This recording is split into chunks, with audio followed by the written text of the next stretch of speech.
Greetings and welcome back to the Old Ways Rising Farm YouTube channel, where today we're going to be talking about making a walnut husk stain or ink. Now, we've used this previously on the channel.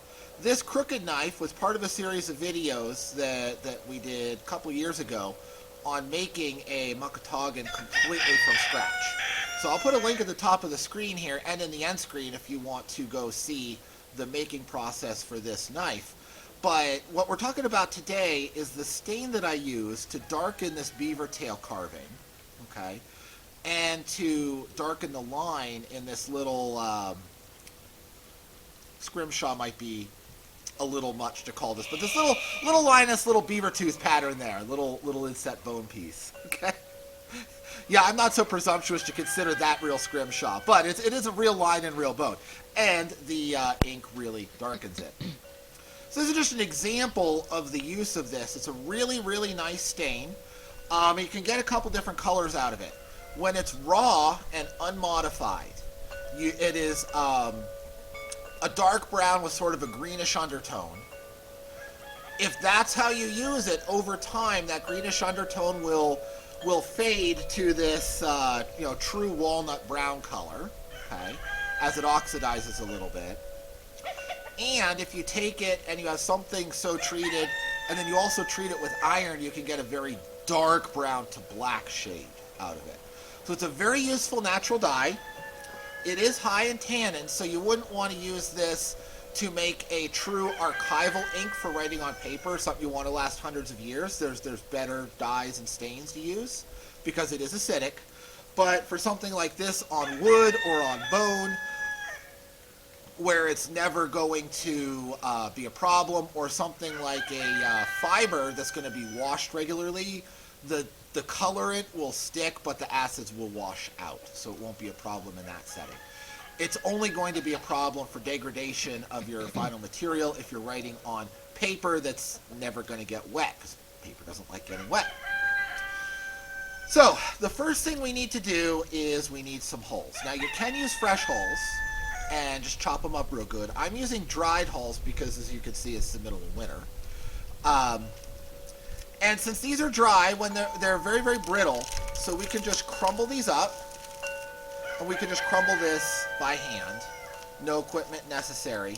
And they don't need to be completely pulverized, but, getting them into small pieces will help extract the dyes a little bit easier and faster.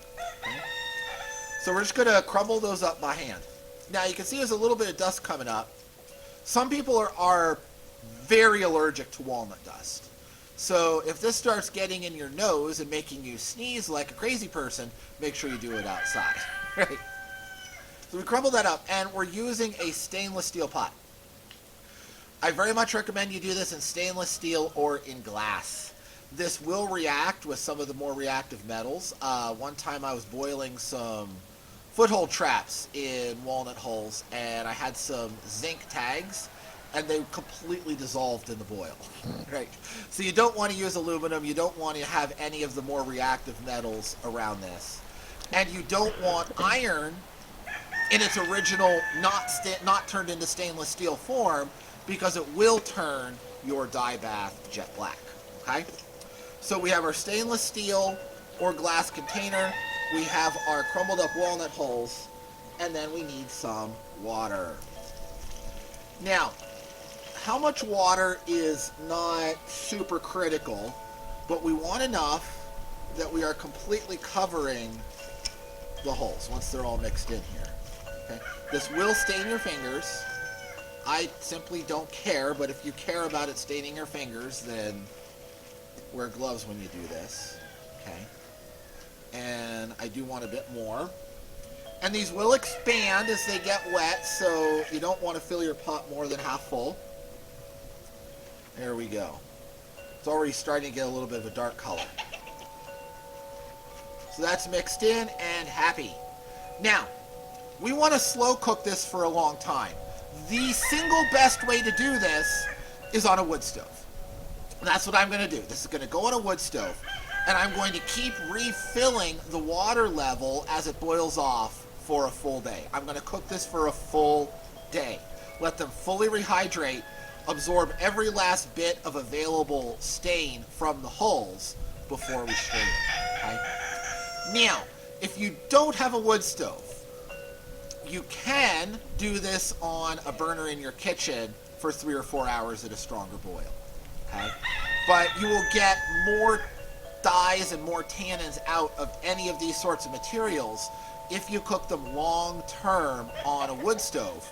And that's just because your source material is so thick. It gives it lots of time for the water to diffuse in and for the stains to diffuse out. So I'm going to move this off of the frozen firewood and onto the much warmer fireplace, and we'll look at it after it's had some time to cook. This pot has been simmering on the wood stove for overnight. Not quite for a full 24 hours, but overnight. And from stirring it around a little bit with a couple of sticks of wood, I can feel that, the shells are pretty much completely pulverized. They're fully saturated. We have extracted everything that we're going to extract in this way. Now, to strain this, I just have a strainer here that's been lined with some cheesecloth. This is even some recycled cheesecloth that was used in cooking once and now is going to be used in a project. And we're just going to pour it off. Do be careful with this because this stuff will stain everything that it touches. Okay. And here, I'll do this so that it's facing. You can see that by and large, until that happened, most of the holes are staying in.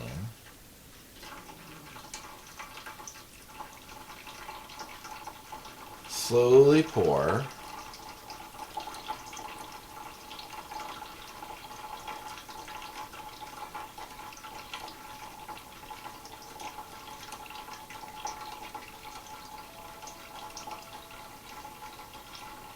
A couple holes did fall in there, so I will need to fish those out.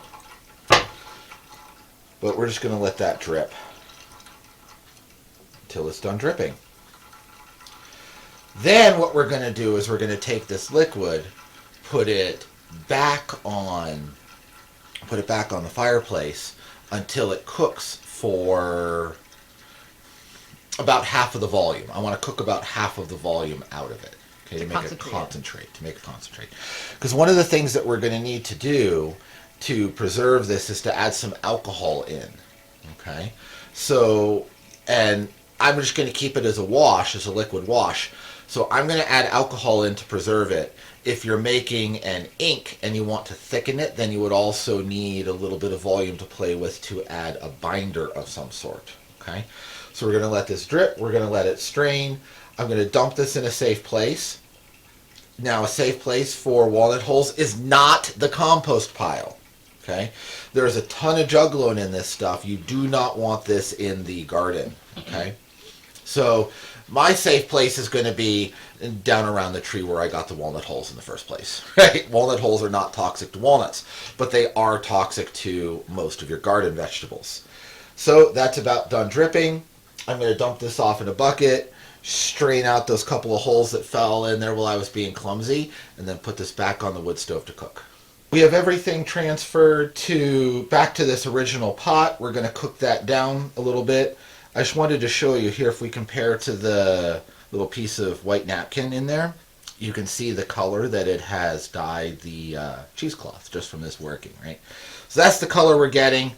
Now, if you want to see how dark it's going to get with a quick contact, you can just dip something in it, and you see right off the bat, we've got a really nice dark dye here, okay?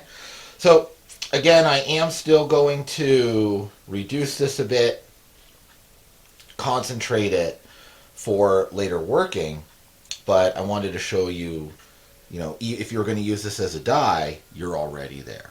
We're about ready to finish up this project, but before I do, I just wanted to mention briefly that this is an unsponsored and monetized YouTube channel, and if you appreciate that and appreciate it staying ad-free, or as ad-free as YouTube will allow it to be, we have a Patreon page, and I'm so grateful for all the patrons that are already there. It helps out a lot. But also, There's a load of resources in there in the digital store associated with that page. Plans for projects, historic resources, resources on skills, and all sorts of information like that. And if you're interested in those, yes, they are available for outright purchase if you want to go that route, but even better, they are free to all of the paid tiers, even the $1 a month. So if you want to go check that out, we would be most grateful. But either way, we're glad that you're here. So this is cooked down quite a lot. You can see if I give it a slosh here, it is coating the bottom of the pan, not because it's stuck, just because it's starting to get some thickness and a little bit of body to that liquid, a little viscosity.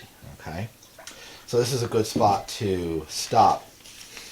Just for a little demonstration of it, just a piece of white paper there. If I just dip this and kind of use this as kind of a pen, you can see we have a nice dark brown color there. Okay, so that's our gradient of browns that we're getting out of this ink.